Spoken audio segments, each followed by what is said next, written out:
fact-checked article analyzing the claims about the Ugandan attack on South Sudan and Muhoozi trip. In case you did not know, in late July 2025, a TikTok post by a popular South Sudanese-based account, Hot in Juba, went viral with claims of military escalation between Uganda and South Sudan. The video accused Uganda's Minister of Defense, General Muhoozi, of launching an unprovoked military attack on South Sudan People's Defense Forces, that is, SSPDF, which took place in Kajukeji County.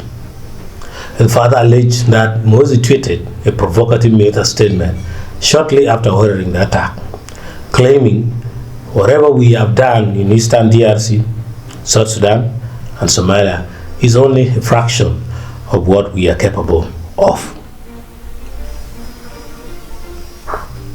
As a military, we haven't even begun to fight, in quote. The video claimed 9 SSPDF soldiers were killed and that South Sudan's government remained silent in response.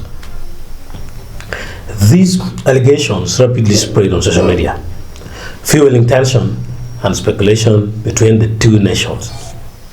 Given the gravity of the claims, it is essential to fact-check each aspect thoroughly. This article analyzes the veracity of these claims using confirmed reports, official statements, and verified sources. Confirmed these clashes occurred in Kajukeji. The central claim of the TikTok post is that Ugandan and South Sudanese forces clashed in Kajukeji is factually accurate. On July 28, 2025, a confrontation between Uganda's People's Defense Forces, that is UPDF, and the South Sudan People's Defense Forces, SSPDF, erupted in the border district of Kajukeji.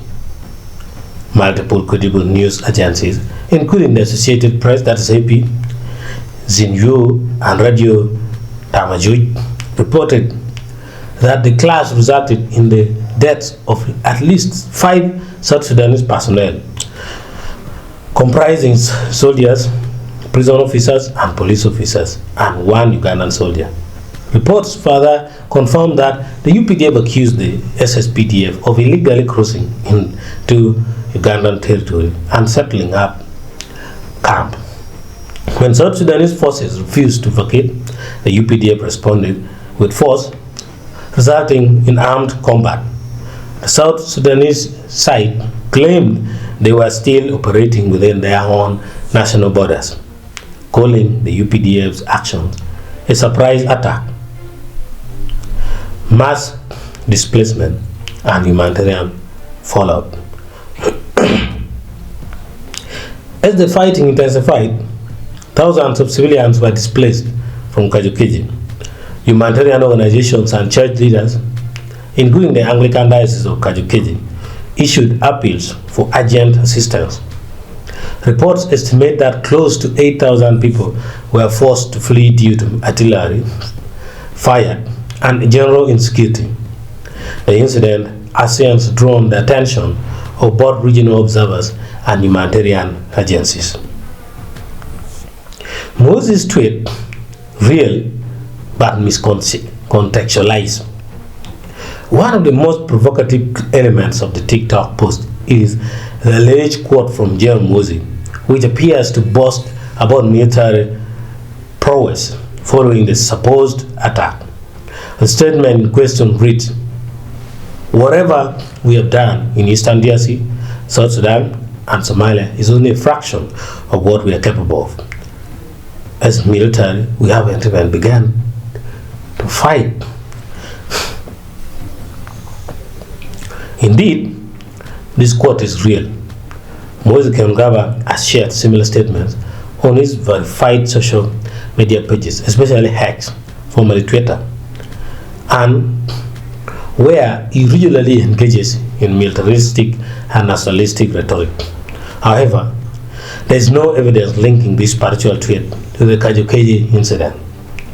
Fact checkers and digital forensics analysts have found that the statement predates the July 28th clash.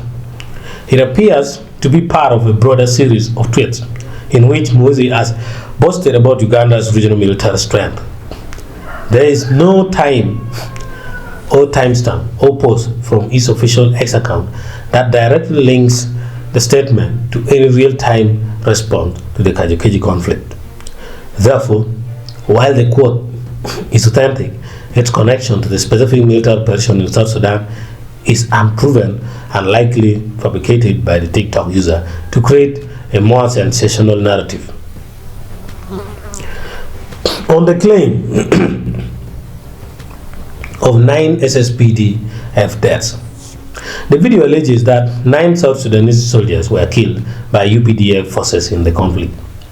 While it is true that casualties occurred, verified reports indicate that 5 South Sudanese personnel died, not 9. This included 2 SSPDF soldiers, 2 prison officers, and 1 police officer. Uganda reported 1 UPDF casualty.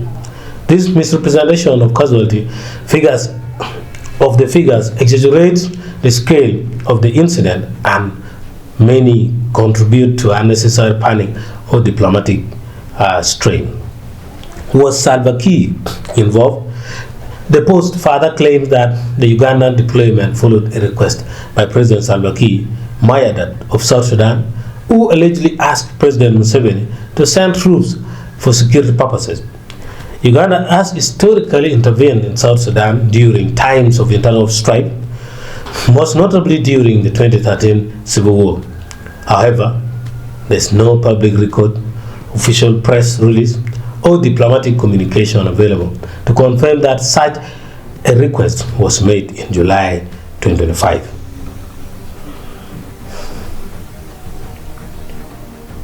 While it is possible that security collaboration between the two nations exists informally, there is no substantiated evidence that the Kajukeji incident was authorized or pre-coordinated by the South Sudanese government. So is South Sudan silent? The TikTok video falsely claims that South Sudan's government has remained muted in the wake of the deadly attack. This assertion is demonstrably untrue. Following the incident, South Sudanese military and civilian officials issued statements confirming the death of their personnel and condemning the cross-border engagement. More importantly, both Uganda and South Sudan have since agreed to a ceasefire and established a joint border investigation committee. These diplomatic actions clearly contradict the narrative that South Sudan is unsure how to respond or has remained silent. Dangers of misinformation in times of tension. Let me talk about that. Social media platforms such as TikTok have become powerful tools for information sharing, but also for misinformation. In situations involving military confrontations, exaggerated or distorted narratives can escalate tensions and provoke retaliatory actions. The misrepresentation of Muhoozi's tweet, inflation of casualty numbers, and false claims of silence from the South Sudanese government are prime examples of how a partial truth can be twisted into a misleading and inflammatory account. For border communities in northern Uganda and southern Sudan, such narratives have real-life consequences. These areas are already volatile due to historical grievances, unclear border demarcations, and the presence of pastoralist communities like the Banyoro, who are often caught in the crossfire of political and ethnic tensions.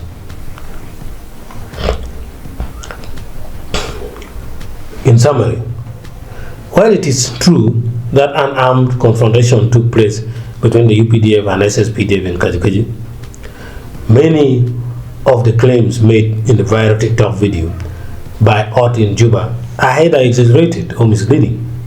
Muhoozi's quoted statement is genuine but misused. The death toll is inflated, and the claims of presidential coordination and governmental silence are unsubstantiated. As tensions between Uganda and South Sudan continue to simmer, responsible reporting and fact-based public discourse are critical. Misinformation, especially when tied to nationalism or military affairs, must be challenged to prevent further destabilization. Viewers and readers are encouraged to verify dramatic claims through trusted news outlets, official government channels, and recognized fact-checking platforms. Reported by Acholi TV, fact-checked by Martin O'Brien. Verified information sources include XP, Zinzui, Radio Tamazuj, Anglican Diocese of Kajukeji, and lastly, Radio. Thank you.